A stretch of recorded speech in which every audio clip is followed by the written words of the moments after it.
प्यारे विद्यार्थियों सत श्री अकाल सब ਨੂੰ अपनी मैनेजमेंट इनफॉर्मेशन सिस्टम ਦੀ ਚੱਲ ਰਹੀ ਲੈਕਚਰ ਸੀਰੀਜ਼ ਵਿੱਚ ਤੁਹਾਡਾ ਸਵਾਗਤ ਹੈ। ਸੋ ਅੱਜ ਆਪਾਂ ਕਰੈਕਟਰਿਸਟਿਕਸ ਕਰਾਂਗੇ ਮੈਨੇਜਮੈਂਟ ਇਨਫੋਰਮੇਸ਼ਨ ਸਿਸਟਮ ਦੀਆਂ। So rather than wasting time let's talk about the characteristics of MIS. First one is management oriented.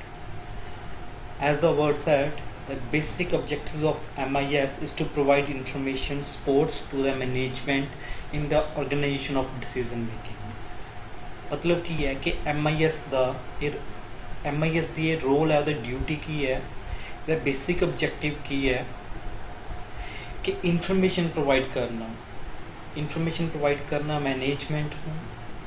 ਉਹ ਭਾਵੇਂ ਆਪਣੇ ਕੋਲ ਜਿਹੜੀਆਂ ਆਪਣੇ ਬਿਜ਼ਨਸ ਐਕਟੀਵਿਟੀਜ਼ ਦੇ ਲੈਵਲਸ ਨੇ ਉਹਦੇ ਵਿੱਚੋਂ ਭਾਵੇਂ ਕਿਸੇ ਵੀ ਲੈਵਲ 'ਤੇ ਹੋਵੇ, ਇਨਫੋਰਮੇਸ਼ਨ ਕਿਸੇ ਵੀ ਲੈਵਲ 'ਤੇ ਹੋਵੇ, ਉਹ ਇਨਫੋਰਮੇਸ਼ਨ ਨੂੰ ਫਰਦਰ ਕਾਹਦੇ ਲਈ ਯੂਜ਼ ਕੀਤਾ ਜਾਂਦਾ ਹੈ, ਇਹ ਡਿਪੈਂਡ ਕਰਦਾ ਹੈ ਕਿ ਉਹ business level of business activity ਦੇ ਕਿਹੜੇ ਲੈਵਲ 'ਤੇ ਯੂਜ਼ ਹੋ ਰਹੀ ਹੈ। ਭਾਵੇਂ ਉਹ ਸਟ੍ਰੈਟੇਜਿਕ ਲੈਵਲ 'ਤੇ ਹੋ ਰਹੀ ਹੈ, top level management, white collar job ਕਹਿੰਦੇ ਆਪਾਂ ਜਿਸ ਨੂੰ, ਜਾਂ ਫਿਰ ਉਹ ਮਿਡਲ ਲੈਵਲ ਮੈਨੇਜਮੈਂਟ 'ਤੇ ਜਾਂ ਮੈਨੇਜਮੈਂਟ ਕੰਟਰੋਲ ਲੈਵਲ 'ਤੇ ਹੋ ਰਹੀ ਹੈ, ਮੀਡੀਓਕਰ ਕਹਿੰਦੇ ਆ ਜਿਸ ਨੂੰ ਆਪਾਂ, ਮੀਡੀਓਕਰ ਲੈਵਲ, ਜਾਂ ਫਿਰ ਆਪਾਂ ਉਹ ਆਪਰੇਸ਼ਨਲ ਲੈਵਲ 'ਤੇ ਹੋ ਰਹੀ ਹੈ ਜਾਂ ਟ੍ਰਾਂਜੈਕਸ਼ਨ ਪ੍ਰੋਸੈਸਿੰਗ ਲੈਵਲ 'ਤੇ ਹੋ ਰਹੀ ਹੈ, ground level blue collar job 'ਤੇ ਹੋ ਰਹੀ ਹੈ। ਇਹ ਡਿਪੈਂਡ ਕਰਦਾ ਵੀ ਉਹ ਇਨਫੋਰਮੇਸ਼ਨ ਕਿੱਥੇ ਯੂਜ਼ ਹੋਣੀ ਹੈ, ਉਹ ਗੱਲ ਬਾਤ ਦੀ ਹੈ। ਬਟ ਇੱਥੇ ਕੀ ਹੈ ਵੀ ਇਹ ਆਬਜੈਕਟਿਵ ਹੈ MIS ਦਾ, ਬੇਸਿਕ ਡਿਊਟੀ ਹੈ ਉਹਦੀ ਕਿ ਉਸਨੇ ਇਨਫੋਰਮੇਸ਼ਨ ਪ੍ਰੋਵਾਈਡ ਕਰਨੀ ਹੈ ਕਿਸੇ ਵੀ ਲੈਵਲ ਨੂੰ ਮੈਨੇਜਮੈਂਟ ਦੇ, ਕਿ ਉਹ ਡਿਸੀਜ਼ਨ ਮੇਕਿੰਗ ਲਈ ਯੂਜ਼ ਹੋ ਸਕੇ। ਠੀਕ ਹੈ ਜੀ। ਨੈਕਸਟ ਕਰੈਕਟਰਿਸਟਿਕਸ ਹੈਗੀ ਹੈ ਮੈਨੇਜਮੈਂਟ ਡਾਇਰੈਕਟਡ। ਇਸ ਦੇ ਵਿੱਚ ਕੀ ਆਪਾਂ ਡਿਸਕਸ ਕਰ ਰਹੇ ਹਾਂ ਕਿ when MIS is a management oriented, it should be directed by the management because it is the management who tells their need. समझ आ रहा है ना? And the requirements are more effectively than anybody else. ਇੱਥੇ ਕੀ ਹੈ ਕਿ management ਵੱਲੋਂ ਦੱਸਿਆ ਜਾਊਗਾ, ਇਹ ਜਿਹੜੀ MIS ਹੈ ਮੈਨੇਜਮੈਂਟ ਡਾਇਰੈਕਟਡ ਹੋਣੀ ਚਾਹੀਦੀ ਹੈ, ਤਾਂ ਜੋ ਜਿਹੜੇ ਮੈਨੇਜਮੈਂਟ ਇੰਪਲੋਈਜ਼ ਨੇ ਮੈਨੇਜਮੈਂਟ ਵੱਲੋਂ ਨੇ ਉਹੀ ਦੱਸਣਗੇ ਕਿ ਉਹਨਾਂ ਨੂੰ ਕਿਹੜੀ ਇਨਫੋਰਮੇਸ਼ਨ ਚਾਹੀਦੀ ਹੈ, ਉਹਨਾਂ ਦੇ ਰਿਕੁਆਇਰਮੈਂਟਸ ਕੀ ਨੇ, ਉਹਨਾਂ ਦੀਆਂ ਡੇਲੀ ਰੂਟੀਨਸ ਦੇ ਨੀਡਸ ਕੀ ਨੇ, ਉਹ ਉਸ ਆਪਣੇ ਕੰਮ ਨੂੰ ਲੈ ਕੇ ਸੋ ਉਹਦੇ ਰਿਗਾਰਡਿੰਗ ਇਨਫੋਰਮੇਸ਼ਨ ਪ੍ਰੋਵਾਈਡ ਕਰ ਸਕੇ। ਤਾਂ ਇਸ ਕਰਕੇ ਆਪਾਂ ਇਸ ਨੂੰ ਕਹਿੰਦੇ ਹਾਂ ਕਿ ਇਹ ਮੈਨੇਜਮੈਂਟ ਡਾਇਰੈਕਟਡ ਹੋਣੀ ਚਾਹੀਦੀ ਹੈ। ਨੈਕਸਟ ਹੈਗਾ ਇੰਟੀਗ੍ਰੇਟਡ। ਹੁਣ MIS ਕੀ ਹੈ, MIS ਦੇ ਵਿੱਚ ਕੀ ਹੈ ਕਿ ਵੈਸੇ ਜੇ ਆਪਾਂ ਬ੍ਰੌਡ ਵਿਊ ਤੋਂ ਦੇਖੀਏ ਤਾਂ ਆਪਣੀ ਕੰਪਲੀਟ ਇੱਕ ਕੰਟੈਕਸਟ ਵਿਊ ਲੱਗਦਾ, ਜਿਸ ਨੂੰ ਆਪਾਂ ਕੰਟੈਕਸਟ ਵਿਊ ਜੋ ਆਪ ਨੂੰ ਓਵਰਆਲ ਵਿਊ ਦਿਖਾ ਦਿੰਦੀ ਹੈ। ਇਹਦੇ ਵਿੱਚ ਕੀ ਹੈ ਕਿ ਆਪਾਂ ਅਗਰ ਉਸ ਦੇ ਵਿੱਚ ਸਬ ਸਿਸਟਮਸ ਹੋਣਗੇ ਤਾਂ ਉਸ ਨੂੰ ਸਮਝਣਾ ਅਤੇ ਉਸ 'ਤੇ ਕੰਮ ਕਰਨਾ ਸੌਖਾ ਹੋ ਜਾਂਦਾ ਹੈ। ਇਹਦੇ ਵਿੱਚ ਹੀ ਆਪਾਂ ਡਿਸਕਸ ਕਰ ਰਹੇ ਹਾਂ। ਇਟ ਮੀਨਸ ਅ ਕੰਪਰੀਹੈਂਸਿਵ ਔਰ complete view of all the sub system in the organisation of the company. ਇਹ ਇਸ ਦੀ ਵੀ ਇਹਦੀ ਇੱਕ ਬਹੁਤ ਇੰਪੋਰਟੈਂਟ ਕਰੈਕਟਰਿਸਟਿਕ ਹੈ ਜੋ ਇਹਦਾ ਰੋਲ ਬਣਦਾ। ਨੈਕਸਟ ਹੈ common data flow, the integration of different subsystem, ਜਿਹੜੇ different ਅੱਗੇ further subsystem ਬਣੇ ਹੋਏ ਨੇ, ਸਬ ਡਿਪਾਰਟਮੈਂਟਸ ਬਣੇ ਹੋਏ ਨੇ, ਵੀ ਉਹਨਾਂ ਦੀ ਇੰਟੀਗ੍ਰੇਸ਼ਨ ਹੋਵੇ। the integration of different subsystem will lead to a common data flow which will provide the further help in avoiding duplicacy. ਹੁਣ ਇਨਫੋਰਮੇਸ਼ਨ ਦਾ ਕੀ ਹੈ ਵੀ information basically is a vital resource of an organization. ਇਹ ਇੱਕ ਬਹੁਤ ਵੱਡੀ asset ਹੈ, ਮੇਨਲੀ ਇੱਕੋ ਇੱਕ ਇਹ ਓਨਲੀ ਇੱਕ ਐਸੈਟ ਹੈ ਜਿਹੜੀ ਡਿਸੀਜ਼ਨ ਮੇਕਿੰਗ ਲਈ ਹੋਣੀ ਚਾਹੀਦੀ ਹੈ ਆਪਣੀ ਮੈਨੇਜਮੈਂਟ ਦੇ ਕੋਲ।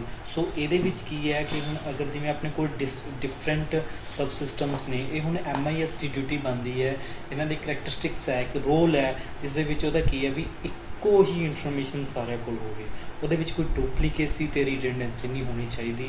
ਉਹ ਭਾਵੇਂ ਡੇਟਾ ਕਲੈਕਸ਼ਨ 'ਚ ਹੋਵੇ, ਭਾਵੇਂ ਡੇਟਾ ਸਟੋਰੇਜ 'ਚ ਹੋਵੇ, ਜਾਂ ਡਾਟਾ ਨੂੰ ਪ੍ਰੋਸੈਸ ਕਰਕੇ ਉਹਦੀ ਰਿਜ਼ਲਟ ਮੇਕਿੰਗ ਨੂੰ ਹੋਵੇ, ਭਾਵੇਂ ਰਿਪੋਰਟਿੰਗ ਨੂੰ ਹੋਵੇ, ਚਾਹੇ ਉਹ ਤੁਸੀਂ ਟੌਪ ਲੈਵਲ ਮੈਨੇਜਮੈਂਟ ਦੇ ਡੈਸ਼ਬੋਰਡ 'ਤੇ ਡਿਸਪਲੇ ਕਰਨਾ ਹੋਵੇ, ਇਹ ਪਰ ਉਹਦੇ ਵਿੱਚ ਐਕੂਰੇਸੀ ਚਾਹੀਦੀ ਹੈ ਪੂਰੀ। ਉਸ ਤੋਂ ਬਾਅਦ ਕੀ ਹੈ ਕਿ ਹੈਵੀ ਪਲੈਨਿੰਗ ਐਲੀਮੈਂਟ।